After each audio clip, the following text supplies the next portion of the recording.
नमस्कार, स्वागत आहे तुमचं आमच्या एस.डी. खोत डेअरी फार्ममध्ये. मी सुशील खोत, सांगली जिल्ह्यातील बागणी गावचा आहे. सध्या मी आमच्या डेअरी फार्ममध्ये उभा आहे.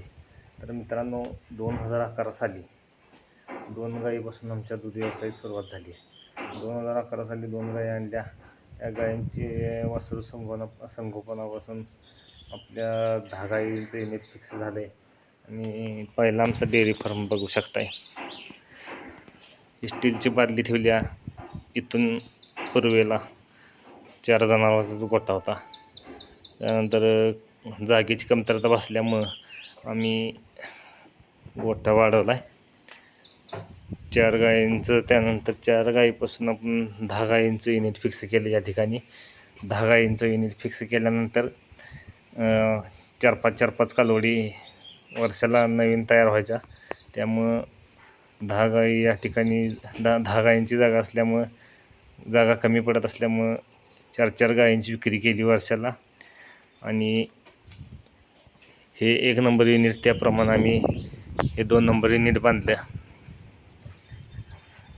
2 नंबर युनिट बांधल्यानंतर आम्ही 16 गायीचं युनिट फिक्स केलं. दुधाच्या 16 गायी ठेवून बाकीच्या ज्या कालवडी तयार होतील, जशा कालवडी तयार होतील तशा एक वर्षाला 4-5 कालवडी जर व्याला झाल्या तर 4-5 गायींची विक्री केली. त्या बेसवर आम्ही वर्षाला 4 ते 5 गायी विक्री करत हे 2 नंबर युनिट, तसंच 3 नंबर युनिट, त्यानंतर इकडं कडबाकुट्टी ठेवण्यासाठी गोडाऊन केले. तसंच पुन्हा एकदा बंदिस्त गोठा आणि मुक्त गोठा केला. अशा पद्धतीनं आम्ही जवळजवळ 3 ते 4 शेड नवीन बांधलेले आहेत. 3 ते 4 शेड नवीन बांधून आम्ही गोठा वाढवला आहे. सध्या आमच्या डेअरी फार्ममध्ये बारकी मोठी 30 ते 32 जनावरं आहेत. अशा पद्धतीनं आम्ही व्यवसाय वाढवत गेलेला आहे. कोणत्याही प्रकारचं 1 रुपयाचं सुद्धा कर्ज न काढता आम्ही व्यवसाय वाढवला आहे. व्यवसाय वाढवण्याचं मुख्य कारण म्हणजे वासरू संगोपन. आमच्या डेअरी फार्ममध्ये चांगल्या पद्धतीच्या कालवडी, 1 नंबर क्वालिटीच्या कालवडी तयार होत असल्यामुळे आम्ही कालवडी व्यायला झाल्या की कालवडी दूध खाण्यासाठी ठेवतो आहे आणि गायींची विक्री करतो आहे. वर्षाला 5 ते 6 गायींची विक्री होत्या. त्यामुळे एक 5-6 लाख रुपये तर फिक्स आहेतच. त्यामुळं मिळालेल्या पैशातून आम्ही प्रगती करत गेलो आहे.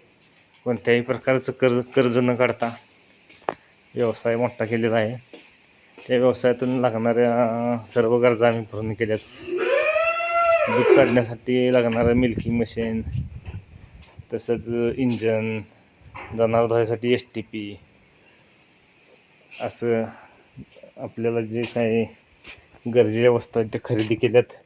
व्यवसाय वाढवत मोठा गेलो आहे. तसंच हे दुसरं एक आता मशीन घेतलं आहे, हे चाप कटर. अशा पद्धतीनं आम्ही 16 गायींचं दूध काढण्याचं युनिट फिक्स ठेवून, दुधाच्या 16 गायी फिक्स ठेवून दूध खाण्यासाठी 2 म्हशी ठेवलेल्या आहेत. आणि बाकीच्या व्यवसायासाठी 16 गायींचं युनिट फिक्स करून जवळजवळ 12-13 कालवडी आहेत आपल्या डेअरी फार्ममध्ये. असं 12-13 कालवडी, त्यानंतर देशी गाई एक आहे, बैल एक आहे. अशा पद्धतीनं 30 ते 32 जनावरांचं नियोजन केलं आहे. आणि दुधाच्या 16 गाई फिक्स ठेवून विक्रीचं पण काम करत आहे. आणि अशा पद्धतीने 1 रुपयाचंही न कर्ज काढता व्यवसाय मोठा केला आहे. 2011 साली 2 गायी घेऊन आत्ता सध्या 2026ला आता डेअरी फार्ममध्ये 32 ते 33 जनावरं आहेत. असं नियोजन चांगलं झालं आहे. धन्यवाद शेतकरी मित्रांनो. जय जवान जय किसान.